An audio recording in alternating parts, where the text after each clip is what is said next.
नमस्कार प्रिय भक्तजनों, आप सभी का कहानी किस्से चैनल पर एक बार फिर से स्वागत है। आज के वीडियो में हम सुनेंगे हर मनोकामना पूर्ण करने वाली सोमवती अमावस्या की व्रत कथा। आज सावन मास की हरियाली अमावस्या है। जब अमावस्या तिथि सोमवार के दिन पड़ती है तो उसे सोमवती अमावस्या के नाम से जाना जाता है। तो आइए जानते हैं सोमवती अमावस्या की कथा क्या है। सोमवती अमावस्या का व्रत बहुत ही खास माना जाता है। इस व्रत को करने से व्यक्ति को सभी पापों से मुक्ति मिल जाती है। साथ ही जो व्यक्ति के ऊपर पितृ दोष होता है, काल सर्प दोष होते हैं, जैसे अशुभ दोष भी दूर हो जाते हैं। वैसे तो अमावस्या तिथि हर महीने को आती है, लेकिन सोमवती अमावस्या का सबसे अधिक महत्व माना जाता है। इस अमावस्या पर भगवान शिव और माता पार्वती की पूजा की जाती है। मैं आपको सोमवती अमावस्या की कथा सुनाती हूँ। इस कथा को आप पूरी श्रद्धा तथा मन के साथ सुनिएगा। इस कथा को सुनने मात्र से ही आपकी हर एक इच्छा पूर्ण होगी। एक नगर में एक गरीब ब्राह्मण परिवार रहता था।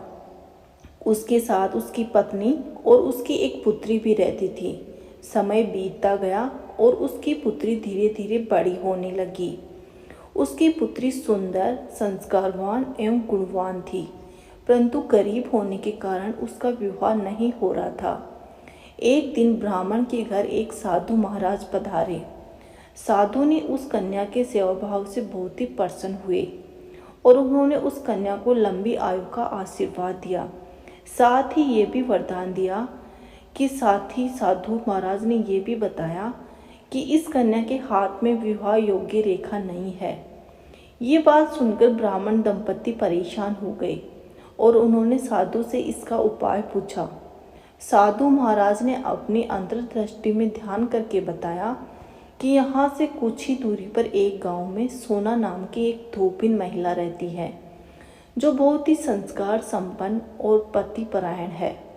यदि ये कन्या उस धोबिन की सेवा करे और इसकी सेवा से प्रसन्न होकर महिला इसकी शादी में अपनी मांग का सिंदूर लगा दे, तो उसके बाद इस कन्या का विवाह हो जाए। इस कन्या का वैधव्य योग मिट जाएगा। साथ ही साधु ने यह भी बताया कि वह महिला कहीं आती जाती नहीं है।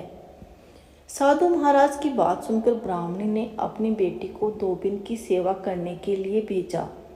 अगले दिन से ही कन्या सुबह सुबह उठकर सोना धोबिन के घर जाकर साफ सफाई करने लगी और उनके उठने से पहले ही घर का सारा काम निपटाकर वो वापस अपने घर को लौट आती।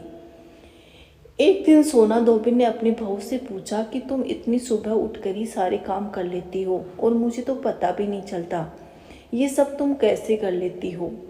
तो उसकी बहू ने कहा कि माँ जी, मैंने तो सोचा कि आप ही सुबह उठकर सारे काम कर रही हैं, मैं तो देर से उठती हूँ।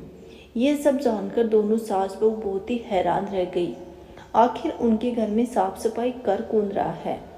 दोनों अपने घर की निगरानी करने लगी कि वो कौन है जो सुबह ही आकर सारा काम करके चला जाता है।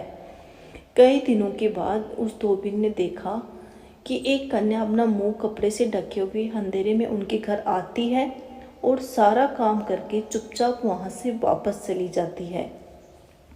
जब वह जाने लगी तो सोना धोबिन उनके पैरों में गिर पड़ी और पूछने लगी कि आप कौन हैं और इस तरह छुपकर मेरे घर की चाकरी व मेरे घर का काम क्यों कर रही हैं।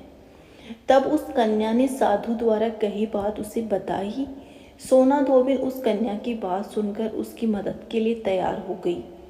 उस समय उस धोबिन का पति थोड़ा सा अस्वस्थ था। उस धोबिन ने अपनी बहू से अपने लौटकर आने तक घर पर ही रुकने को कहा। सोना धोबिन ने जैसे ही अपनी मांग का सिंदूर उस कन्या की मांग में लगाया, वैसे ही सोना धोबिन के पति की मृत्यु हो गई। सोना धोबिन उस कन्या के यहाँ जाने के लिए अपने घर से निराजल ही चली थी। सोना धोबिन ने सोचा था कि अगर रास्ते में उसे कहीं पीपल का पेड़ मिलेगा तो वो उसे भंवरी देकर उसकी परिक्रमा करके जल ग्रहण करेगी। उस दिन सोमवती अमावस्या थी।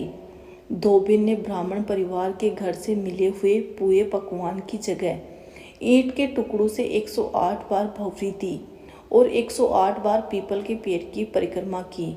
उसके बाद उसने जल ग्रहण किया। उस धोबिन ने जैसे ही ये काम किया, उसके पति के मृत शरीर से वापस से जान आ गई। इस तरह सोना धोबिन का पति वापस से जीवित हो उठा।